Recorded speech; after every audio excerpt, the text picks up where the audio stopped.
Oke, selamat siang. Nama saya Muhammad Nafisa Cafet dari beasiswa Pacman AI di bidang Software and Data Engineering.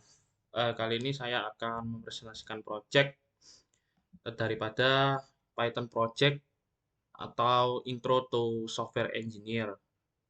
Nah, pertama-tama sebelum saya melakukan presentasi code atau kode program yang telah saya buat, saya ingin menyampaikan atau menjelaskan dari sebuah brief yang setelah diberikan oleh tim Pacman AI.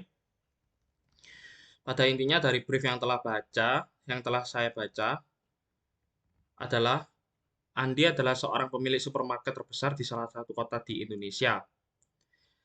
Andi memiliki rencana untuk melakukan perbaikan proses bisnis, yakni Andi akan membuat sistem kasir yang bersifat self-service di supermarket miliknya, dengan harapan bisa memberikan akses kemudahan serta menambahkan kenyamanan terhadap user atau customer milik si Andi. Pada intinya dari fitur requirement yang telah saya baca, eh, aplikasi kasir yang diinginkan atau yang dibutuhkan oleh Andi untuk membuat akses kenyamanan terhadap customer di supermarketnya adalah fitur di dalamnya terdapat fitur CRUD, yang mana fitur CRUD itu adalah perincian daripada create, read, update, delete, di mana nantinya user bisa menambahkan data, bisa membuat data, bisa menghapus data, bisa mengupdate data, dan juga bisa membaca data. Seperti itu, data barang belanjaan. Nah, seperti itu. Eh, untuk intinya sebagai berikut.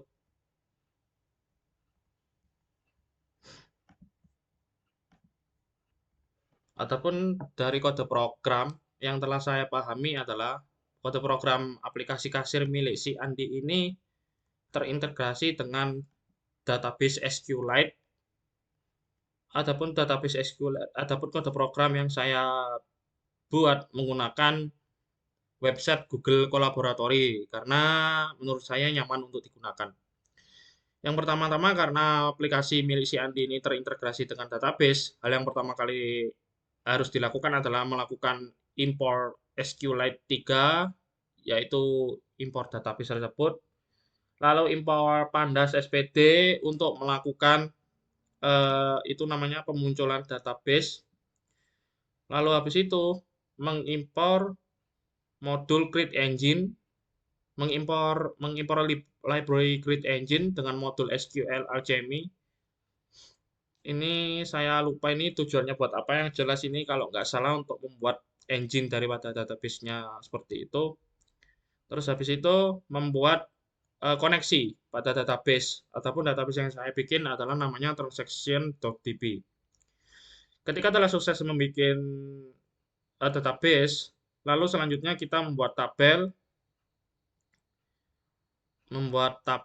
dengan nama cashier transaction, di mana di dalam tabel cashier transaction tersebut terdapat nomor ID, nama item, jumlah item, harga, total harga, diskon, dan harga diskon. Seperti itu. Lalu kemudian dilanjutkan oleh membuat kelas terlebih dahulu, di mana di dalam kelas kelas umum ini tadi atau kelas itu menampung dari beberapa function. Salah satunya adalah function create, add item itu tadi, terus function update, terus habis itu function delete, function reset, function check order atau function read, function show transaction juga termasuk dalam function read itu tadi, function checkout, dan lain sebagainya.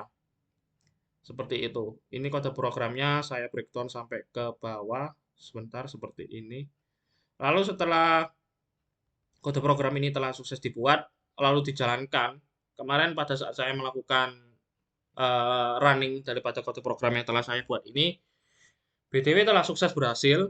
Namun entah kenapa saya coba lakukan running lagi untuk yang kali ini itu tidak menampilkan apa namanya, isi daripada database tersebut di dalam Google Collaboratory tersebut. Namun secara secara fitur requirement, kode program yang telah saya buat ini telah mencakup atau memenuhi isi seluruh fitur requirement yang diminta, seperti itu.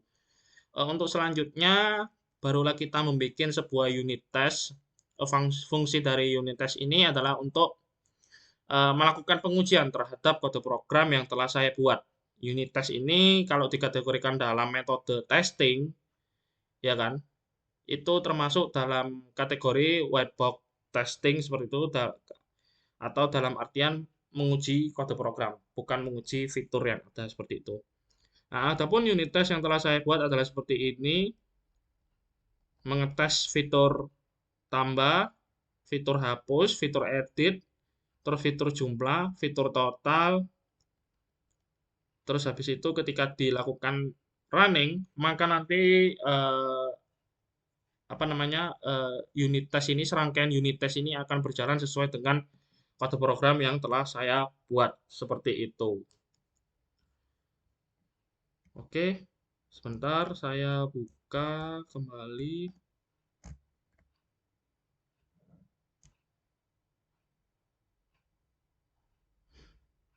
Em,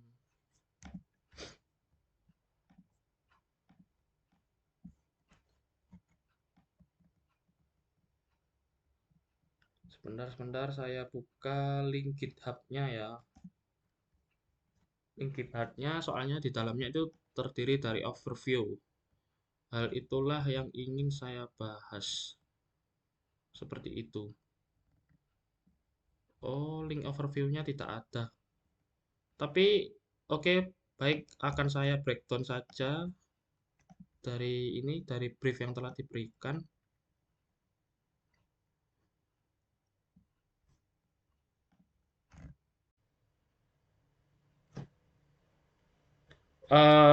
Oke, baik, akan saya lanjutkan mengenai dari latar belakang problem. Latar belakang problem ini adalah Andi adalah seorang pemilik supermarket besar di salah satu kota di Indonesia. Dan Andi memiliki sebuah rencana untuk melakukan perbaikan pada proses bisnis supermarket yang dimilikinya, yakni Andi akan membuat sistem kasir berbasiskan CRUD terminal, create, update, delete, yang sifatnya bisa self-service di supermarket miliknya. Dengan harapannya yang pertama adalah customer bisa langsung memasukkan item, barang belanjaan, dan lain-lain secara otomatis menggunakan aplikasi CRUD berbasiskan terminal itu tadi. Lalu yang kedua, customer yang tidak dalam satu kota tersebut bisa melakukan pembelian barang dari bisnis supermarket yang dimiliki oleh Andi. Adapun penjelasan requirement atau objektif yang dibutuhkan untuk membuat program, yakni um, dari brief technical documentation yang telah diberikan oleh tim Pacman AI, saya bisa langsung mengetahui dan memutuskan bahwasannya program kasir supermarket yang dimiliki oleh Andi haruslah dibuat dengan berbasiskan CRUD terminal, di mana nantinya user bisa melakukan penambahan barang, pengubahan barang, atau pengeditan barang, menghapus barang, serta membaca barang. Oleh karenanya, sistem yang akan dijabarkan di development ataupun dibuat mengandung kriteria sebagai berikut.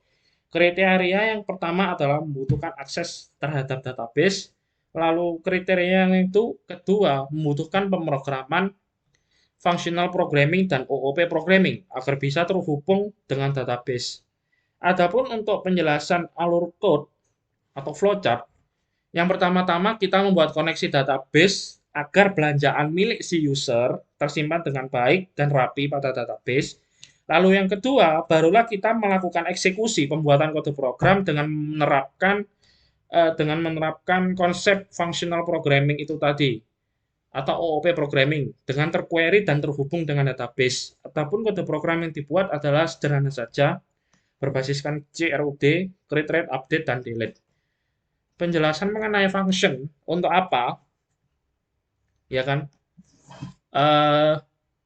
Yang pertama-tama adalah melakukan import SQLite 3 terlebih dahulu dengan mengetikkan perintah untuk bisa terkoneksi dengan database, mohon maaf. Lalu langkah yang kedua, membuat database dengan menggunakan perintah dengan menggunakan SQLite dengan mengetikkan perintah create tabel kasir transaction dengan nama database-nya adalah transaction.db. Ini nama tabelnya, sedangkan ini adalah nama database-nya, transaction.db. Barulah langkah yang ketiga adalah membuat function create, yang dimana di dalam function ini untuk membuat isi daripada database-nya. Function create itu sama saja kayak menambahkan barang belanjaan seperti itu. Ini function create, ya kan. Lalu selanjutnya dilanjutkan dengan membuat function read, di mana di dalam function ini nantinya digunakan oleh user untuk menampilkan barang belanjaannya seperti itu. Adapun function read, kalau pada function ini adalah function show transaction seperti itu. Berikutnya dilanjutkan dengan membuat function update. Function ini digunakan untuk user bila mana ingin melakukan perubahan data terhadap barang belanjaannya. Adapun function update adalah sebagai berikut: update item name, update quantity, update item price, dan lain-lain. Yang terakhir adalah membuat function delete. Function ini digunakan untuk user menghapus barang belanjaan yang tidak jadi dibeli, menghapus barang belanjaan yang salah diinputkan, serta menghapus barang belanjaan yang tertentu saja sifatnya sesuai dengan fitur requirement dari brief technical documentation yang telah diberikan oleh tim Pacman AI seperti itu. Adapun function delete item adalah sebagai berikut.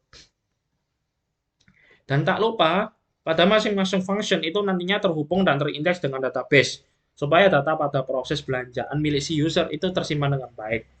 Adapun demonstrasi code dengan test case yang diberikan, itu outputnya kurang lebih sama ya kan. Karena saya mengetikkan unit testnya menyesuaikan dengan kode program yang telah saya bikin. Namun, jujur saja, ketika saya melakukan running pada code program yang telah saya buat, semuanya itu berjalan dengan lancar tanpa adanya error, bug, ataupun kesalahan penulisan indentasi. Namun pada saat saya melakukan unit test di dalam Google Colaboratory, terdapat kemunculan pesan error module not found. Error tersebut sudah saya lakukan pencarian pada Stack Overflow, kotak kode, ataupun website yang sejenis, namun tetap saja tak membuahkan hasil, sehingga bisa dibilang unit test ini tidak bisa berjalan dengan lancar. Lalu yang terakhir adalah conclusion. Conclusion ini diharapkan kode program kasir supermarket berbasiskan CRUD terminal ini nantinya bisa memberikan akses kemudahan terhadap Andi, serta bisa memberikan sisi rasa kepuasan, kebahagiaan, dan kenyamanan dari pengunjung ataupun pembeli ataupun customer dari supermarket milik si Andi. Dari tugas proyek akhir Intro to Software Engineering inilah saya juga telah mempelajari bahwa konsep fitur CRUD adalah menggunakan konsep functional programming atau OOP programming yang bisa dipakai atau diterapkan pada saat membuat aplikasi berskala kecil sampai besar. Karena memang tentunya fitur CRUD ini adalah sebuah fitur basic yang harus dimiliki oleh tiap-tiap sistem. Seperti itu. Kurang lebihnya mohon maaf. Sekian yang bisa saya presentasikan dari tugas proyek final akhir Intro to Software Engineering ini. Saya Muhammad Afisa Cafid, pamit undur diri.